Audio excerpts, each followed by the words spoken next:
Salut à tous, bienvenue dans un nouvel épisode de Juste débarqué. Client. Affirme que les freins vont bien. Oh mon Dieu.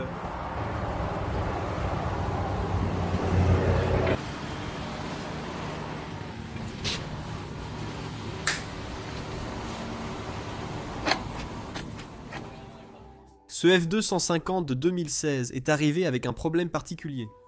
À cause de la benne qui était poussée contre la cabine, l'air ne pouvait pas s'échapper.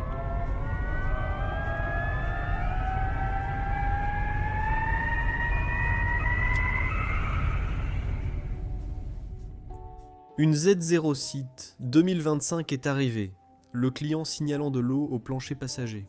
Un technicien a constaté que la climatisation s'écoulait à peu près correctement, mais qu'il y avait des fuites au niveau des joints.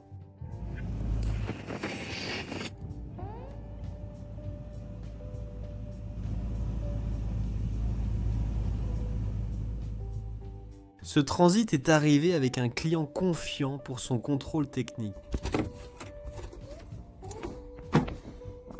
Le client indique que le témoin de pression des pneus est allumé.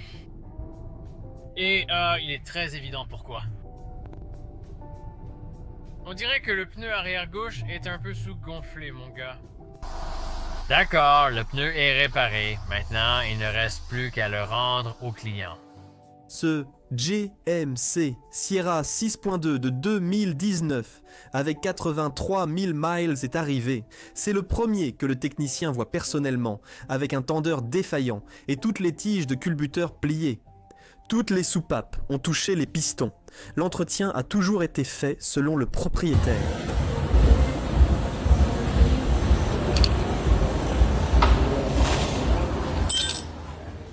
Le client est venu en disant que ses freins faisaient du bruit.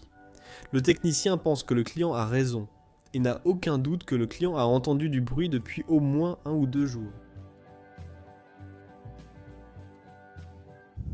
Chevrolet Equinox 2022, le client déclare que le toit ouvrant a explosé alors qu'il roulait sur la route. Croyez-le ou non, ce n'est pas notre premier client à faire cette réclamation. Ça me paraît un peu étrange. Un client a trouvé votre devis d'installation d'attelage trop cher. Alors mon ami l'a fait pour moi. Décontracté. Lundi matin, Mazda 3, Remorqué. disque de frein cassé, aucun problème. Ici décontracté. lundi, Le client du matin indique que le moteur fume et cale après que le témoin d'entretien se soit allumé. Le technicien a constaté que le moteur était surrempli de 5 litres d'huile.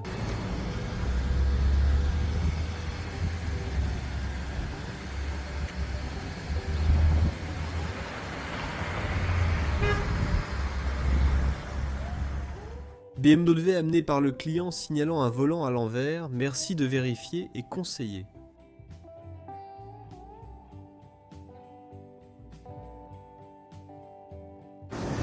le client a indiqué que son pont arrière s'est bloqué, il ne peut plus avancer. On a démonté le couvercle et on a trouvé des gros morceaux dedans, donc on dirait que tout a explosé.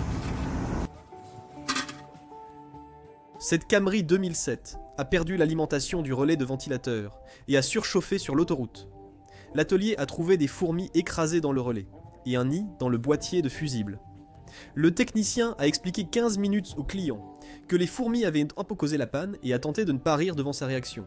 Le pont élévateur venait d'être réparé et, alors qu'une Impreza était en l'air, ceci est arrivé. Le gars s'est venu en disant qu'il avait besoin de disques de frein. Il venait juste de rentrer après avoir conduit le pick-up pendant 1 heure aller-retour pour livrer du parquet. Et il ne s'était pas rendu compte que c'était devenu aussi grave. Oui, je pense aussi. Ce moteur est arrivé de l'étranger avec un cafard et un message qui, une fois traduit, dit « ce côté vers le haut ». Le client a dit avoir heurté une bosse, ce qui a déstabilisé la voiture. Je dirais oui. Ce véhicule est arrivé avec un emplacement de batterie inédit pour l'atelier, et cette cliente venait seulement pour des pneus, mais l'atelier a constaté que son amortisseur était complètement pourri. Voyons comment c'est.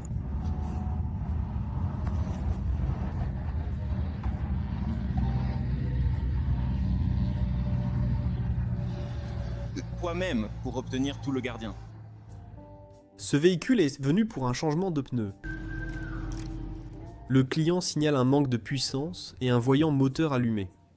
Il a reçu un collecteur tubulaire d'occasion et la réparation gratuite d'une tige recirculation des gaz d'échappement cassée par le dernier intervenant.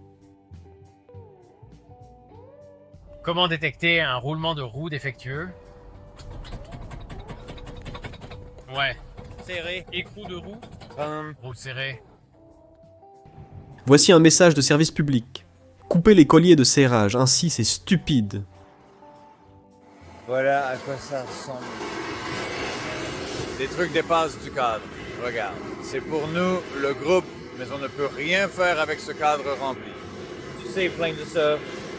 On va utiliser beaucoup d'huile dans le cadre pour bien le saturer. Vérifie que ça change vraiment quelque chose.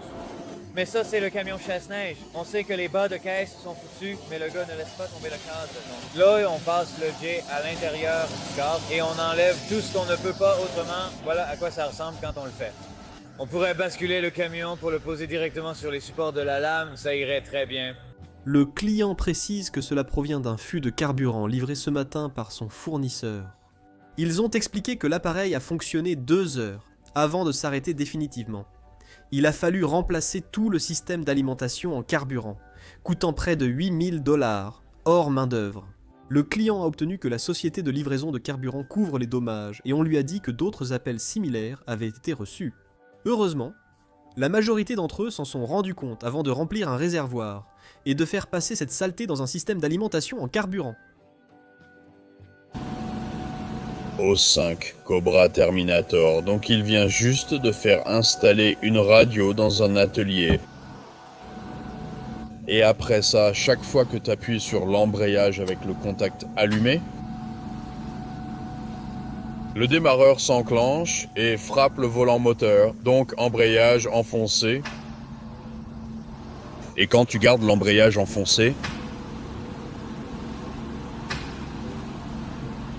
ça continue de taper dessus, c'était après l'installation d'une radio. L'atelier a dit qu'il avait coupé le faisceau et qu'ils ont dû le réparer quand ils ont installé cette radio.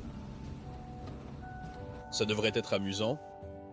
Voici un faisceau de châssis S13.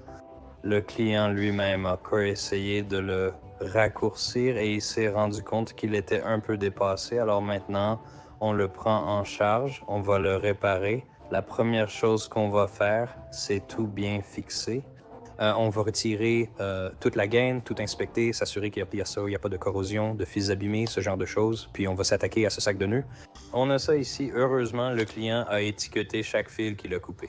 Je vais vérifier le schéma d'origine pour m'assurer de la correspondance des fils, puis on commencera à les remplacer. Il veut que son faisceau soit raccourci à peu près à cette longueur, donc ce que je vais faire, c'est probablement mettre un connecteur de cloison ici pour relier les deux ensemble, puis je vais reconstruire toute cette section pour qu'elle corresponde à ce que Il recherche. il veut.